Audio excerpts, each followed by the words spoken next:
देखियो उद्देश्य यादव जी कार्य बाबा के नाम पर 51 रुपया से दान की भगवान ये हो संत कार्य बाबा बाबा ये उद्देश्य बाबू के दान के मालिक के संसार में पूरा करी हो समस्त परिवार में सुख शांति की मंगल कामना के भगवान पूरा करे मालिक परिवार में 3 दुगुना रात चौगुना बढ़ाती हो कवि जी लिखने छथी कि तुलसी पे घटे न सरिता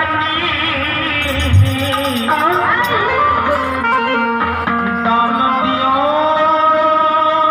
धन नहीं घटे हे जो सहरा रघुबीर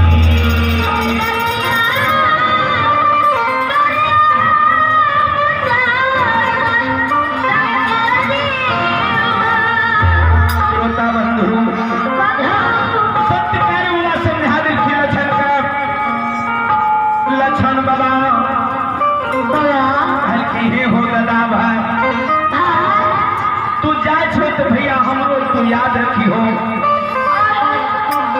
दादा भाई सब बथनिया गायला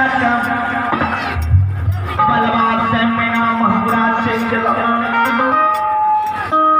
संग में बिना के का दुखा का छे दादा भाई भास के रहते कि ने वो चिन जाए एक तक जेठ 8 महीना के सुने छे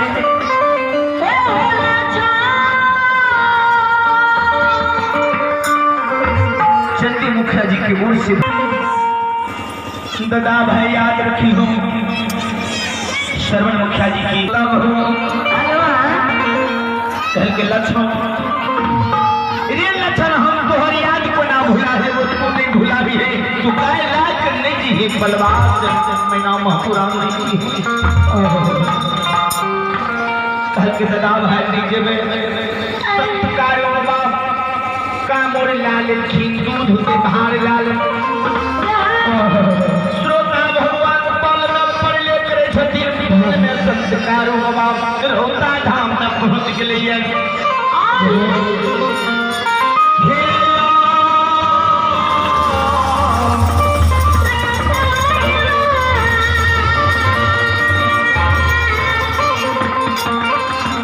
श्रोता भगवान रौता धाम में जो भोला बाबा के मंदिर में जब संतकार बाबा रौता धाम में भोला बाबा के मंदिर में पहुंचे बाबूजी हे श्रोता भगवान 4 बजे का समय रहे 4 बजे भी सर्वे का टाइम रहे ना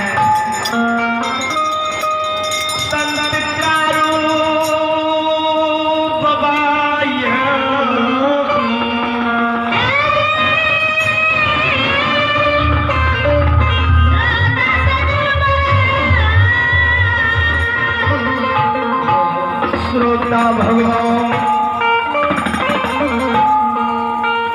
संतकार कुशेश्वर स्थान में पहुंचे देखे दसिया रे हजारों के हजार दसिया लाइन में खड़ा श्रोता भगवान हजारों अरदसिया का देख संतकारों बाबा भगवान बाबू सब संस्कार बाबा सब अरदसिया से आगू में जाके खड़ा भा गेलै जब तक अरदसिया रहे संस्कार बाबा पर नजर पड़ैया विचार करैया जे हो अरदसिया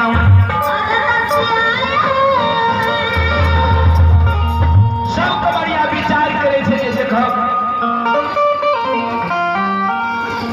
जब जे नियम है वो नियम का पालन करे न पड़ते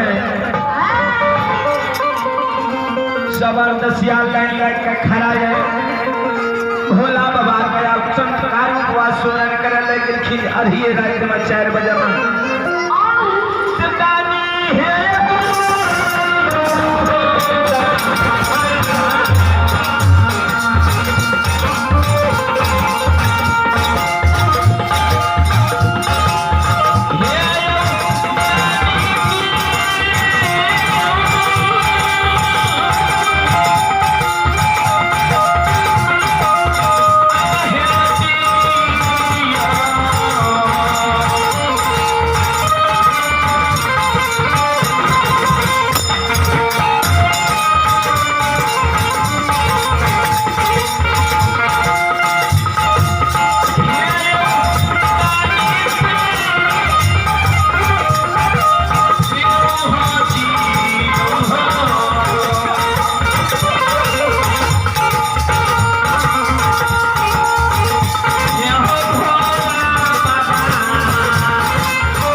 कोटि नमन करे छी।